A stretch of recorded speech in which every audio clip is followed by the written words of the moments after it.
Hello, Chargers fans. Welcome into the Guilty as Charged podcast. We just wrapped up our offensive tackles ranking episode. I know we just did that, but I want to get this out there as soon as possible because we turn off the cameras, turn off the mics, and we see that the Chargers are looking at Cordarrelle Patterson potentially to be brought in.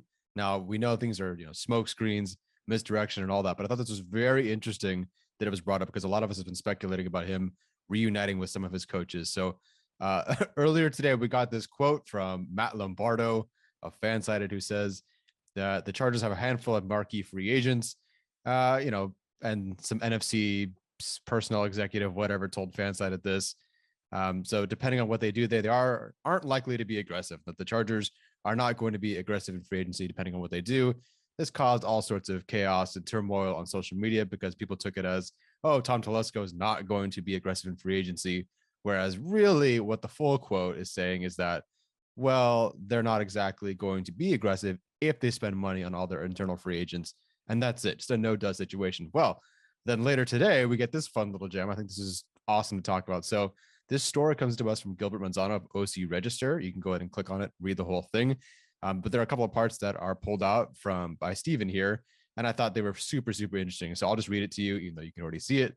Ficken, the new special teams coach, said he would like to see those players return. I'm assuming that's the Roberts, Hopkins sort of guys, but he's also intrigued by the $56 million in cap space the team has to work with for free agency next month. Specific quote: "They want to put in a lot of resources into special teams," Ficken said. "They feel that it is the missing piece to go ahead and get them to the next level, and to a certain extent." Yes, I don't think it's the only missing piece. We saw this run defense. We saw their third down defense. But yes, improving the special teams, giving shorter fields to Justin Herbert, that is certainly a missing piece to get this team to the next level. And I totally agree there. What's really interesting is the name drop. And Ficken says about Staley, he did his homework. There were guys that he had researched to that I didn't know he was doing any of that stuff. Excuse me. There were guys that he had reached to that I didn't know he was doing any of that stuff. Couple of guys in Cleveland. I'm curious who that would be. That sounds like D'Ernest Johnson, or because I believe he was formerly with the Browns, or he currently still is, Jabril Peppers for special teams. So that's interesting. Coaches across the league and players, guys I've coached and he's coached, Harrison Smith and Cordarrelle Patterson. Now we could talk about some of those other guys that I mentioned, but Cordarrelle Patterson is the really interesting one there. Let me finish the quote real fast. "Just doing his homework. What a good leader and head coach does. Making sure they go ahead and uncover every stone and make sure you're the right fit." So whether this happens or not is a whole other situation. We don't know. And someone could say, "Hey, Patterson, would you like $10 million a year?" And he could take that. But the fact that Staley is doing homework here is fantastic. Why he didn't bring in Patterson last year, I don't quite know. But I think all the stars are aligning. And as soon as Ficken was announced as special teams coordinator, most of us thought, oh, there's another connection to Patterson there. Let's talk about those connections that I put on a very ghetto Google Doc just for you guys because you're so special. So the connections are all over. Brandon Staley knew him at Hutchinson Community College when I believe he was the defensive coordinator or a head coach or something like that while he was there. And then as a graduate assistant at Tennessee. So he didn't coach and work with Patterson at Tennessee, but he was a graduate assistant. So they have some connection there. You also have Jay Rodgers, who was obviously coaching defense with the Chicago Bears from 2019 to 2020. That's when Patterson would have been there as well. And then, of course, Ryan Ficken, the special teams coordinator, being there with the Minnesota Vikings for, 14, 15 years. He obviously knew Patterson while he was there. Patterson became the all-pro returner that we all kind of knew while he was with Minnesota. And while Ficken was there, although not as the official special teams coordinator, he definitely had a role there as the assistant special teams coordinator. So there's smoke to this fire. And if it doesn't happen, it doesn't happen. But you have to admit, there's a lot of neon signs pointing at this happening for a number of reasons. One, they want to upgrade special teams. Two, Andre Roberts is a free agent. And three, they do need another running back to go with Austin Eckler.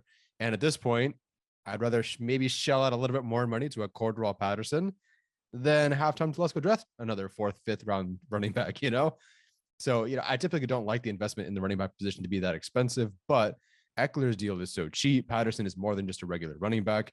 And so I think Patterson joining the team would be fantastic. And I think he could still join the team. And I think you could still have Roberts join the team. I just think Patterson being a full-time offensive player for them and Roberts returning kicks would be awesome for the Chargers. So the projection, I'm sorry for all the Google tabs here rather than an official PowerPoint or something, but I wanted to get this out as soon as possible. So Pro Football Focus projects Patterson's contract to be 2 years at $12 million, $8.25 million guaranteed. So however you break that up, it's an average annual value of $6 million, but you could do like 4 with the ripcord and 8 in the second year or something. I don't know. Point is, it's not an incredibly expensive contract. I've seen somewhere between, 5 to 9 or so million. So this being at 2 years, 12 million sounds fantastic. And listen, you're telling me you can get a running back who had last season, granted it was last season, and it's a bit of an anomaly for him, a guy who had almost 1,200 yards from scrimmage and 12 touchdowns. And you could pair that with Austin Eckler, and maybe you throw in, a draft pick in there, Josh Palmer's second year, Mike Williams comes back, Keenan Allen. You got yourself a rotation there.